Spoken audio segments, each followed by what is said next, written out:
The wind carried dust across the open prairie, whispering through the worn slats of Eli Hart's barn. It was late autumn, and the sky above his lonely ranch was the color of pewter. The cattle had been moved down from the high pastures. The fences were mended, and the chores, endless as they were, had grown heavier with each year that passed. Eli had learned long ago that silence had a way of settling in your bones when you worked alone. His wife had been gone 5 winters now, taken by a fever that came like smoke and left him hollow. He didn't go to town much anymore. When he did, people greeted him kindly, but no one lingered. The townsfolk called him the quiet man out on the ridge. That quiet suited him just fine, or at least that's what he told himself, until the day he saw her. It was a cold morning when he rode into Clearwater to buy supplies: flour, nails, lamp oil, the things that keep a man going but never make him feel alive. He'd just hitched his horse when a commotion stirred outside the general store. A wagon stood there, and beside it a woman with hard eyes and a smile too sharp for comfort. At her side stood a girl, small, pale, maybe 18 or 19, with hair the color of summer wheat and eyes that never lifted from the ground. "She's deaf," the woman was saying, her voice loud enough to draw the curious. "Can't hear a blessed thing. Useless on a farm, can't cook worth much neither. But she's young, healthy, and pretty enough to keep house for someone who don't mind silence. I'll let her go cheap." Eli froze. There was something in the girl's stillness that caught him. Not fear, not defiance, but an exhaustion that came from being unseen too long. He didn't like the sound of the woman's words, nor the way she gripped the girl's arm like she was a sack of grain. He turned away, but the moment stayed with him. He could still see the girl's thin hands clasped together, trembling slightly. Her lips parted as if she were trying to breathe quietly enough not to be noticed. By the time he came out of the store, the woman was still there, calling out to a group of men who had no interest. Her voice grated on him, but the girl, silent as snowfall, was the one he couldn't shake. Eli had never planned to buy a person. The idea sat wrong with him in every way a man could feel wrong. But as he watched the stepmother's hand dig into the girl's wrist, something broke loose inside him, an old ache for the things he'd failed to save in his life. He stepped forward. "What's your name?" he asked quietly, looking at the girl. The woman laughed. "She won't answer you, mister. Told you she's deaf, but her name's Anna." Anna. The name suited her. Soft, small, like the whisper of wind through pine needles. Eli turned his gaze to the stepmother. "What do you want for her?" The woman grinned like a coyote catching scent of blood. $20. She's strong. Eats little. Eli didn't haggle. He took the money from his coat pocket, handed it over, and nodded for Anna to come with him. She hesitated, eyes darting between them, then followed without a word. The stepmother climbed onto her wagon, clutching the bills. "You'll see, mister. She's more trouble than she's worth," she said, cracking her whip and rolling away in a storm of dust. Eli stood for a moment, unsure what he'd just done. He looked down at the girl beside him. She was clutching a small satchel to her chest, her knuckles white against the fabric. "You'll be safe now," he said softly. "Ain't much out my way, but there's food and work. You can rest." Anna nodded once, eyes still lowered. She didn't speak, didn't make a sound. The ride back to the ranch was long and quiet. The trail wound through dry grasslands and over shallow creeks. Eli spoke occasionally, to his horse mostly, or to himself, but never expected a reply. The girl sat behind him, holding on to the saddle horn, her fingers brushing the worn leather. She didn't cling, didn't tremble, just sat still as if afraid to take up space. When they reached the ranch, the horizon was painted in gold and violet. Eli dismounted and offered a hand to help her down. She hesitated, then took it lightly, her touch like the brush of a feather. "This is home," he said, leading her toward the house. "Ain't fancy. You can take the room by the stove." "Warmest in the place," Anna nodded again, stepping inside. Her eyes flicked over the rough-hewn furniture, the faded curtains, the shelf of books that hadn't been touched in years. She walked like someone used to punishment, careful not to disturb anything. Eli fetched her some bread and stew from the pot hanging by the fire. She took the bowl with both hands and ate in silence. The way she ate, slowly, gratefully, made his throat tighten. He cleared his voice. "You can work when you're ready, no rush. Just keep the fire, maybe help with the garden come spring." She nodded again, still not meeting his eyes. When she finished, he showed her the small room. The bed was narrow, the quilt worn but clean. She placed her satchel on the chair, folded her hands, and waited. "You can rest," Eli said gently. "Ain't nobody here but me. You're safe." She turned then, just for a heartbeat, and looked up at him. Those blue-gray eyes met his, and for the first time he saw something flicker there. Not gratitude, not fear. Something in between, like a question she didn't dare ask. He tipped his hat, stepped out, and closed the door softly behind him. That night, as he sat by the dying fire, he could hear the faintest sound from her room, the creak of floorboards, a breath drawn in surprise, the quiet rustle of movement. He told himself it was nothing, just the house settling, just his imagination. But as the firelight flickered low, Eli Hart couldn't shake the strange feeling that the silence in his home wasn't quite what it seemed. The winter sun came late to Eli's ranch, creeping slow across the hills before spilling light into the valley. Snow dusted the pines, and the mornings carried a chill that bit through wool and skin alike. For the first time in years, Eli woke to the faint clatter of dishes and the scent of coffee already brewing. It startled him at first, the realization that there was someone else moving quietly through his house. Anna worked like a ghost.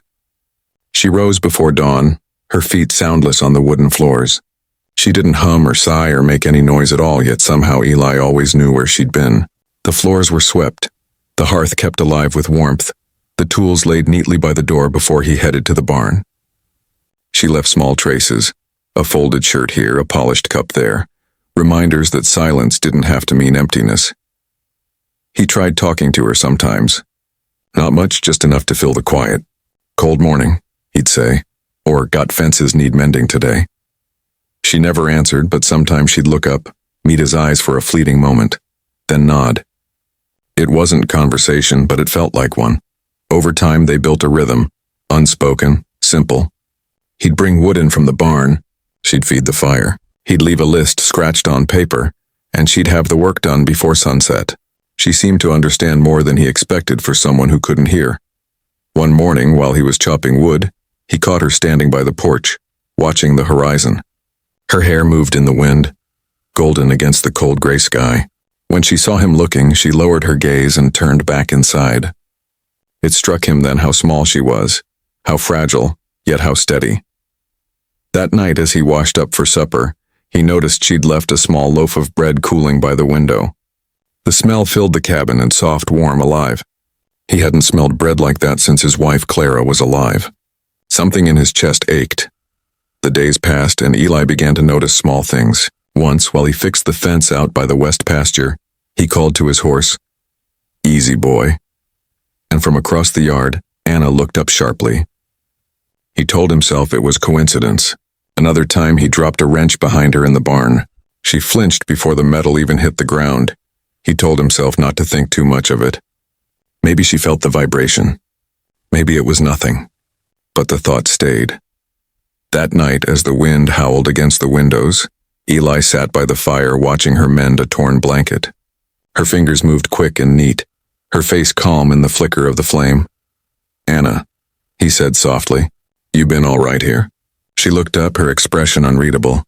He gestured toward his mouth, speaking slower, the way one might to a child. "You happy here?" She tilted her head slightly, then smiled, a small, uncertain thing. It was the first time he'd seen her smile. She nodded once and went back to sewing.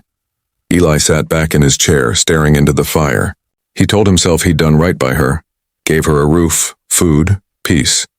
Still, something about that smile bothered him.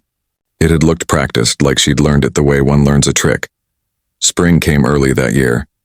The snow melted and the creek by the edge of the property came alive again with sound. Eli began planting early beans while Anna tended the small garden out back. He'd catch her sometimes humming, not with her voice, but in the rhythm of her movements, the way she moved her hands through the soil, or brushed her hair aside when the wind caught it. One afternoon, while mending tack in the barn, Eli heard a soft sound, a gasp, faint but real.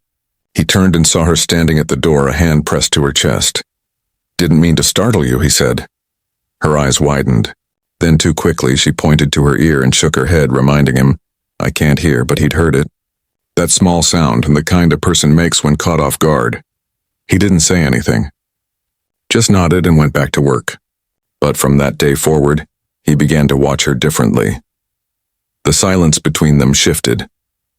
It was no longer comfortable but charged, alive with something unsaid. One evening after supper, he found her sitting on the porch, sketching something in the dirt with a stick. The sky was deep violet, stars beginning to bloom above the pines. He sat down beside her, careful not to startle her. She froze, then slowly relaxed. "What's that?" he asked, nodding toward the drawing. She looked down, a crude outline of the ranch, the fence lines, the barn, the house. She pointed to the small square that marked the cabin, then to him. "Mine?" he asked. She nodded. Then she pointed to another small mark beside it. "Yours?" he said softly. She smiled faintly, nodding again. Eli stared at the dirt for a long time. Two small boxes side by side, surrounded by empty space. Somehow that picture felt truer than any words could have. He cleared his throat. "You can stay as long as you want," he said. "Ain't nobody gonna take you away from here." She looked at him for a long moment. Really looked, her eyes steady, searching. Then she did something she'd never done before. She reached out and touched his hand. Just for a second. Then she rose and went inside, leaving him sitting there in the starlight, his heart thudding like he'd been running uphill. That night, Eli couldn't sleep. He lay awake, listening to the wind rattle the shutters. Somewhere down the hall he thought he heard movement, soft steps, the creak of a floorboard. He sat up, holding his breath. Then came another sound. Faint, deliberate, the quiet opening of a door. He waited, listening. Nothing. When morning came, she was already up, the fire going, the table set. Her face was calm as ever, but something in her eyes had changed. She was afraid, not of him, but of being found out. Eli said nothing. He didn't want to scare her, didn't want to force a truth she wasn't ready to give. But deep down he knew Anna wasn't deaf, and for reasons he couldn't yet understand, she needed him to believe she was. Spring turned to summer, and the valley began to hum with life again. Bees in the clover, horses stamping dust in the paddock, the soft rush of the river swollen with meltwater. Eli Hart had always loved this season. It was when the land seemed most forgiving. But this year something was different. The air around the ranch carried a strange tension, one that lived in the silence between him and Anna. It started with small things that could be ignored, if a man wished to. A week after the morning he'd heard her gasp, Eli was fixing the barn roof. He dropped his hammer from the ladder, and before it even hit the ground, Anna had already turned toward the sound. Not just turned, flinched. Like anyone who heard it would, he didn't say a word then. But that night, as he sat on the porch, he kept replaying the moment in his mind. There was no mistaking it, she could hear. He didn't know why she hid it, or what kind of life she'd come from that made her pretend otherwise. But he sensed fear behind it. The kind that lives deep in the bones. The kind that doesn't go away when the sun comes up. Over the next weeks, Eli began testing her, quiet as a hunter watching his prey. Not out of cruelty, but curiosity and growing concern. He'd call softly from behind her, pretending to speak to the dog, and see her head tilt just slightly in recognition. He'd drop a coin onto the wooden floor and catch the flicker of her eyelids before she stilled herself again, pretending not to notice. But what troubled him most wasn't that she could hear. It was that she didn't trust him enough to say so. One evening, when the sky was turning copper and the first stars blinked awake, Eli came in from the barn to find Anna standing by the open window. The wind was strong, rattling the panes, and she was staring out as though she wanted to run. "You all right?" he asked gently. She turned sharply, too sharply, then caught herself, pressing a hand to her chest. She pointed to her ear again, shaking her head in that familiar gesture, the one that had begun to look more like a shield than a truth. Eli took a slow step closer. "You don't have to be afraid here," he said, voice low. "Ain't nobody gonna hurt you." Her breath hitched, and for a moment he thought she might speak. But she just looked at him, eyes wide, glassy with unshed tears. Then she slipped past him and disappeared into her room. That night he sat awake long after the fire died. The house creaked softly around him, like an old man sighing in his sleep. Somewhere in the darkness he could hear her breathing, steady but fragile, like a bird caught in a snare. The truth was, Eli didn't know what to do with the feelings that had started to grow in him. She was young, quiet, mysterious, everything the world outside wasn't. He'd thought he'd brought her into his home out of pity, maybe even duty. But it wasn't pity that kept him watching her when she brushed her hair by the firelight, or the way her lips parted slightly when she concentrated. It wasn't duty that made his heart stumble when her hand brushed his by accident while passing a cup. It was something deeper. Something he hadn't let himself feel since Clara died. Still, he told himself to hold back. She'd been through enough. Whatever enough meant for a girl who'd been sold like cattle. He wasn't about to be another man who took something from her, but the silence between them was changing and he could feel it. There was warmth in it now, fragile, unspoken, but there. One afternoon, Eli came back from the far pasture earlier than usual. He found Anna sitting by the creek, her feet in the water, her hair unbound, sunlight flickering through it like gold. She was humming, a song. It was faint, barely a breath, but it was a melody. He froze, listening.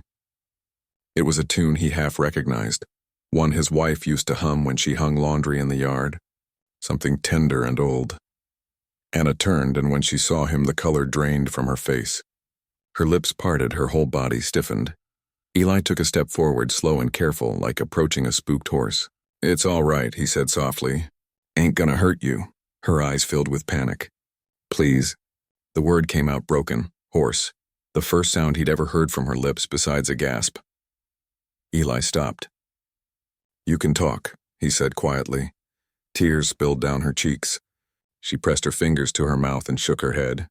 "Please," she whispered again, voice trembling. "Don't tell. Please, don't make me." He lifted a hand. "Easy now. Ain't nobody here but me." She broke then, sobbing silently, her body shaking as though years of fear were spilling out at once. Eli knelt beside her, unsure whether to touch her. After a long moment, she leaned forward, not into his arms but close enough that he could feel the shiver in her breath. "I had to pretend," she finally whispered. "If I didn't, she'd—" Her voice cracked. "My stepmother said if I ever spoke again, she'd sell me to men who'd make me wish I was truly deaf." Eli's chest went tight, his heart pounding with anger and pity both. "You don't gotta say no more," he murmured. "Ain't nobody gonna touch you now. You hear me? You're safe here."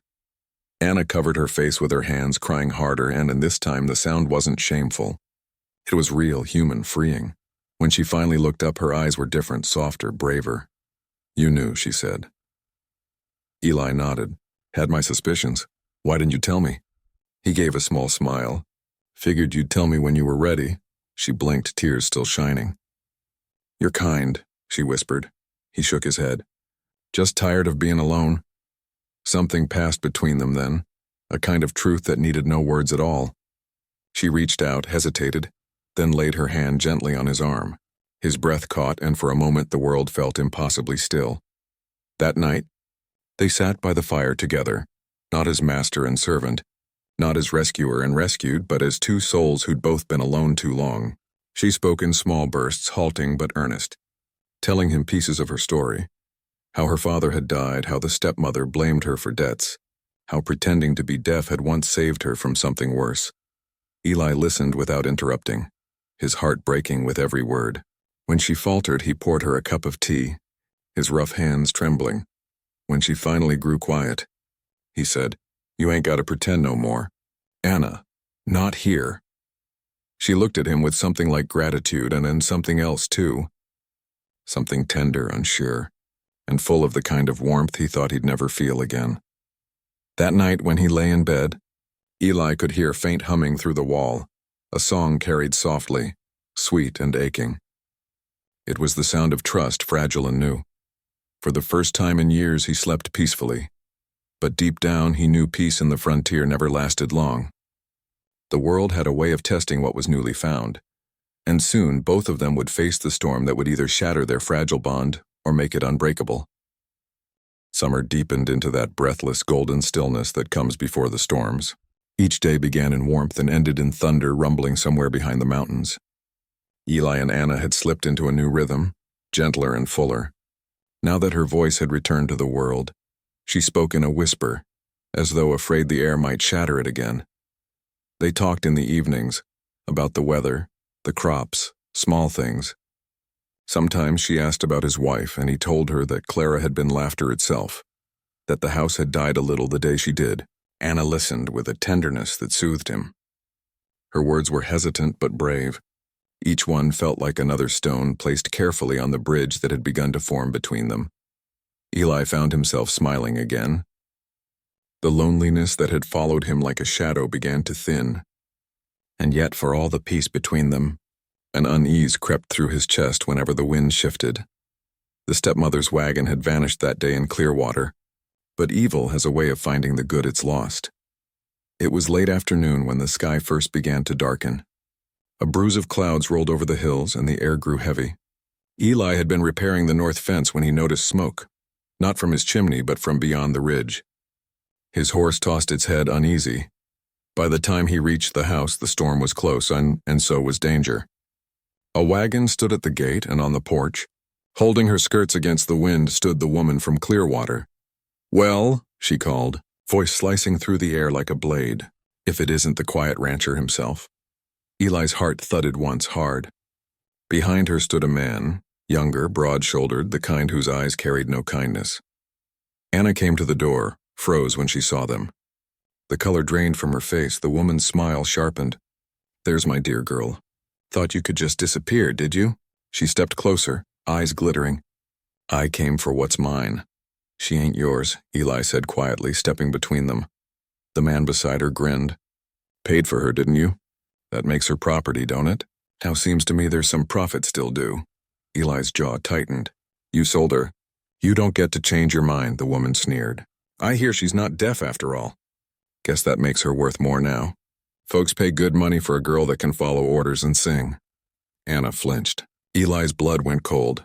"Get off my land," he said, his voice low, steady, the kind that made even the wind pause. The woman laughed, but it wasn't real.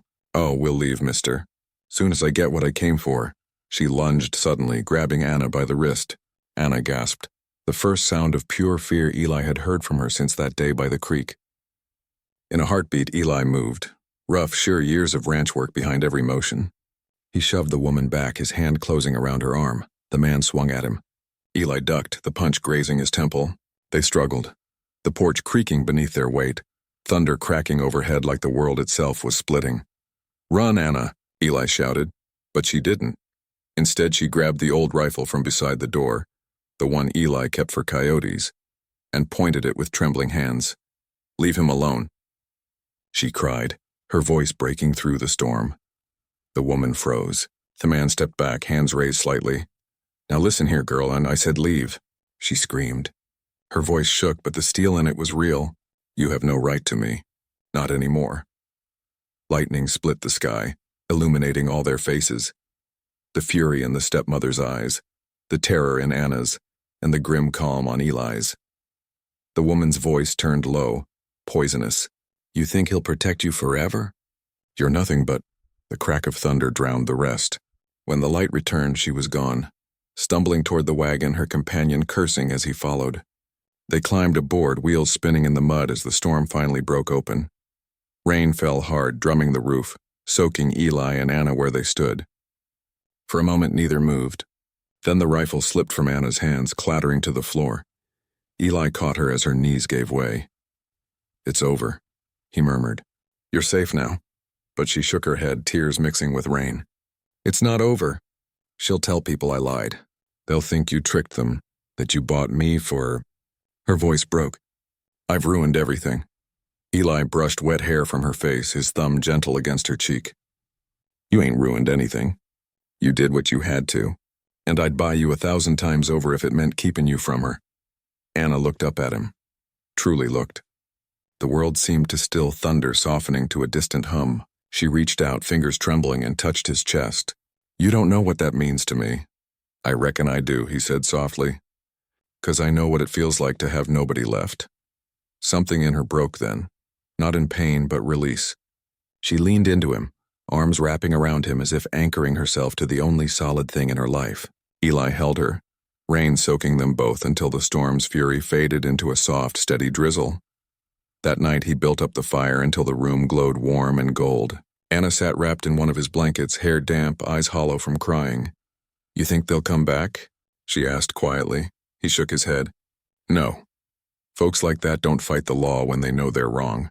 I'll ride into town tomorrow. Sheriff will take care of it. She nodded, staring at the flames. I was so scared. I know, he said. But you didn't run.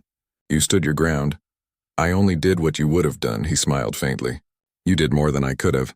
You found your voice again. She turned toward him, and for a long moment they just looked at each other. There was no fear left in her eyes now, only something raw and new. Eli, she whispered. You saved me. He shook his head slowly. No, Anna, you saved yourself. I just gave you a place to do it. Her lips parted, trembling with emotion. Then, maybe this place is home. The words hit him deeper than he expected. He reached out, gently cupping her face. It's been home since the day you walked in. For a long moment, the world outside ceased to exist. No rain, no thunder, only the quiet sound of their hearts beating in the same small cabin. She closed her eyes, leaned into his touch and whispered, I can hear now. I can really hear. He smiled, his voice rough. What do you hear, darling? Peace, she said. And you. Morning came soft and blue after the storm. The valley washed clean. Dew glistened on the grass, and the air carried that quiet that follows great noise, the hush after thunder, after fear. Eli stepped out onto the porch, mug of coffee in hand, and breathed it in. For the first time in years, the silence didn't feel heavy. It felt alive. Inside, Anna was humming. A simple tune, faint but sure. The same melody he'd heard by the creek. He smiled without thinking. Every note seemed to stitch something back together inside him. The next days passed in a kind of peace that neither dared name. They mended what the storm had broken, the fence, the roof shingles, the scattered hay. Work came easy now. There was laughter between the chores. Sometimes she'd tease him for the way he muttered at the cattle, and he'd shake his head, pretending to be offended. It was small, ordinary joy, but it filled every corner of the ranch. One evening, when the sun spilled gold through the cottonwoods, Eli hitched the wagon. Town? Anna asked, surprised. He nodded. Need supplies. Thought maybe you'd come along. She hesitated, then smiled. All right. As they rode, the world looked different to her. The same land she'd once feared now stretched wide and kind. People in Clearwater turned to stare when they saw her beside him, hair tied neat, eyes bright. A few whispered, but none dared speak ill. Word of the storm and the stepmother's visit had traveled fast, and the sheriff himself had seen the papers that freed Anna for good. At the store, Eli let her pick a bolt of fabric, soft blue, the color of mountain skies. For you, he said. She blinked, touched. You should have something that's yours. That night she sewed quietly by the fire, the fabric shining beneath her fingers. When she finished, she turned toward him, the lamplight painting her face in gold. Eli, she said softly, I used to think silence was safety, but it was just empty. He met her eyes. And now? Now silence is peace. She paused, voice trembling. Because it has you in it. A few weeks later, summer slipped into harvest. The land turned amber, the air warm and sweet. Anna had learned to ride, to tend cattle, to laugh loud enough that the hills might echo it back. And Eli, once a man of few words, found himself speaking more. Stories from his youth, jokes half remembered, things he hadn't said to anyone since Clara. One afternoon, while fixing a gate, he stopped and simply watched her in the field, barefoot, gathering wildflowers, hair tumbling loose. The sight ached in him, not with loss but with wonder. She looked free, and he realized quietly that he loved her. That night when the moon rose high and pale, he sat by the fire, hands restless. Anna, he began, his voice rough, there's something I've been needing to tell you. She looked up from her stitching. What is it? He took a breath. When you came here, I didn't know what I was doing. Thought I was just buying someone a chance. But you gave me one instead. You made this place a home again. Her eyes shimmered. Eli, I ain't asking for nothing that makes you feel trapped, he went on, nervous now. But if you ever wanted to stay, truly stay, not because you owe me, but because you choose to, well, I'd be grateful all my days. For a heartbeat, the only sound was the crackle of wood. Then she set her sewing aside, crossed the small space between them, and knelt before him. I already chose, she whispered, the day I stopped pretending to be deaf. He blinked, caught between laughter and tears. She smiled, and the room seemed to breathe with them. They married quietly that autumn beneath the cottonwood where the wind always sang. The preacher from Clearwater rode out. A few neighbors came. There were wildflowers in her hair and a nervous, shining joy in her eyes. When she said her vows, her voice rang clear as the creek below the ridge. That night, the stars hung low in silver. Eli lay awake, listening to her breathing beside him, steady and calm.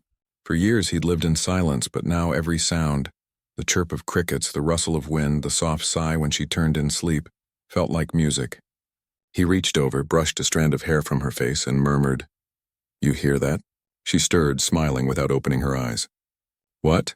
"The world," he said. "It's beautiful tonight." She took his hand. "It's always been beautiful. We just needed to listen." Winter came again, gentle this time. Snow drifted over the roof, but inside the house there was warmth, the kind made by laughter and shared labor. Eli built her a small piano from scraps of maple, rough but tuned well enough. On long evenings she played, and he'd sit near the fire, letting the notes carry him somewhere quiet and good. Sometimes travelers stopped by, drawn by the light in the windows. They'd ask about the woman who'd once been deaf, and Eli would only smile. "She's the best listener I ever met," he'd say.